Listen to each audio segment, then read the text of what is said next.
አሜሪካ የኢራንን የጦር መርከብን ከመታች በኋላ የሆርሙዝ ሰርጥ መዘጋት እየተባባሰ ሄዷል። ታንከሮችም ለአምስተኛ ቀን ቆመው ታይተዋል። የአሜሪካና የኢራን ጦርነት ረቡዕ ዕለት በስሪላንካ አቅራቢያ አንድ የኢራን የጦር መርከብ ላይ ጥቃት ከሰነዘረ በኋላ ይህም በሆርሙዝ የባህር ወሽመጥ ላይ የሚደረጉ መርከቦችን ለአምስተኛ ቀን ያዳከመውን ቀውስ ያባባሰውና በመካከለኛው ምስራቅ ያለውን ወሳኝ የነዳጅና የጋዝ ፍሰት ያደናቀፈውን ቀውስም አባብሶታል። የአሜሪካ የባህር ሰርጓጅ መርከብ የተፈጸመው ጥቃት የተከሰተው የአሜሪካ ፕሬዝዳንት ዶናልድ ትራምፕ ከመካከለኛው ምስራቅ የነዳጅና የጋዝ ዋጋን ለመቆጣጠር ሲሉ የነዳጅና የባህር ኃይል አጃቢዎችን ከመካከለኛው ምስራቅ እንደሚያቀርቡም ቃል በገቡበት ወቅት እንደሆነም ይነገራል። ከማሪን ትራፊክ መድረክ በተገኘ የመርከብ መከታተያ መረጃ ላይ የተመሰረተው የሮይተርስ ምንጭ እንደሚያመለክተው ቢያንስ 200 መርከቦች ዘይትና ፈሳሽ የተፈጥሮ ጋዝ ታንከሮችን እንዲሁም የጭነት መርከቦችን ጨምሮ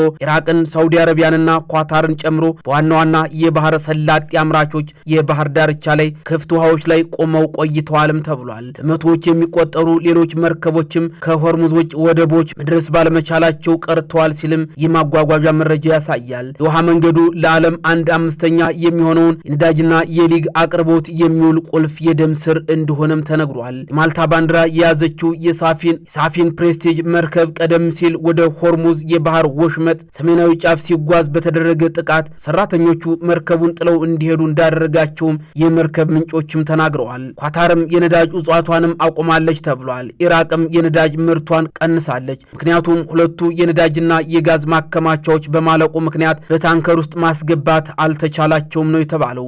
ሳውዲ አረቢያ፣ የተባበሩት አረብ ኤሚሬትስና ኩዌት ነዳጅ ለመጫን እየተቸገሩ ነበር። ነገር ግን ምርቱን መቀነስ አለመቀነሳቸው እስካሁን ግልጽ አልነበረም ተብሏል። ምንም እንኳ የትራፊክ መጨናነቅ ቢኖርም ማክሰኞ ዕለት የስዊዝ ማክስ መርከብ ፖላ የተባለው መርከብ በሆርሙዝ የባህር ወሽመጥ በኩል ወደ የተባበሩት አረብ ኤሚሬትስ ነዳጅ ጭኖ ሲጓዝ ብርቅዬ ጉዞ ተካሂዷልም ነው የተባለው። ይህም የኢንዱስትሪ ምንጮችና የሌሴግ የመርከብ መከታተያ መረጃዎች ያመላከቱት። ፖላ መጋቢት 2 ቀን ወደ ባህረ ሰላጤው ሲቃረብ የኤአይኤስ ትራንስፓንደርን አጥፍቶ በማግስቱ ከአቡዳቢ ወጣ።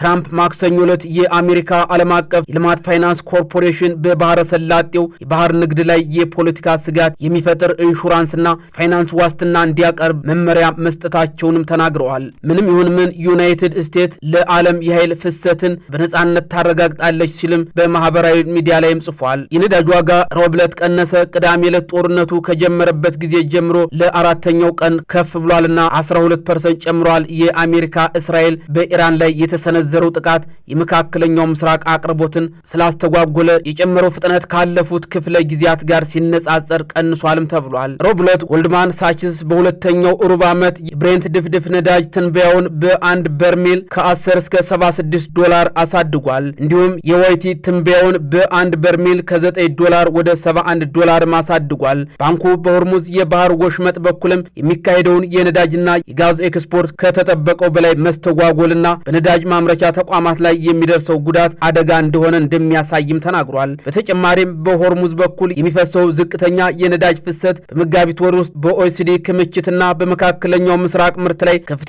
ውድቀት እንደሚያስከትልም ይገመታል። በአሁኑ ጊዜ ኢራን ስጋት ውስጥ በነበረችባቸው አካባቢዎች ለሚንቀሳቀሱ ታንከሮች በሙሉ ጥበቃ ማድረግ ከእውነታው የራቀ ነው። ምክንያቱም ይህ በጣም ብዙ የጦር መርከቦችንና ሌሎች ወታደራዊ ሀብቶችን ይጠይቃል ሲሉም የቢኤምሲኦ የመርከብ ማህበር የደህንነት ኃላፊ ጃኮብ ላርሰን ተናግረዋል። አንዳንድ የእስያ ማጣሪያዎች በባህረ ሰላጤው ውስጥ ከአቅራቢያዎቻቸው በፍጥነት የሚተኩ የጭነት ዕቃዎችን ማግኘት ባለመቻላቸው የምርት ቅነሳ እንደሚገጥማቸውም 4 ነጋዴዎችና 3 ተንታኞችም ተናግረዋል። እስያ 60 የሚሆነውን የነዳጅ ዘይት የምታገኘው ከመካከለኛው ምስራቅ ሲሆን ይህም ክልሉን ለረብሻዎች ተጋላጭ ያደርገዋል ብለዋል። በኢንዶኔዥያና በጃፓን የሚገኙ ማጣሪያዎች ጉድለቱን ለመተካት ከአሜሪካ ተጨማሪ ዘይት እያገኙ ነው። ህንድ ከሩሲያ የበለጠ ዘይት እንደምትገዛ የሁለት ኩባንያዎች ምንጮችም ተናግረዋል። የሳውዲ አራምኮ ትልቁ የሀገር ውስጥ ማጣሪያ ፋብሪካና ዋና የድፍድፍ ኤክስፖርት ተርሚናል ራስ ታኑራ ረቡዕ ዕለት ጥቃት እንደተፈጸመባቸውም 4 ምንጮች ገልጸዋል። መረጃው የሮይተርስ ነው።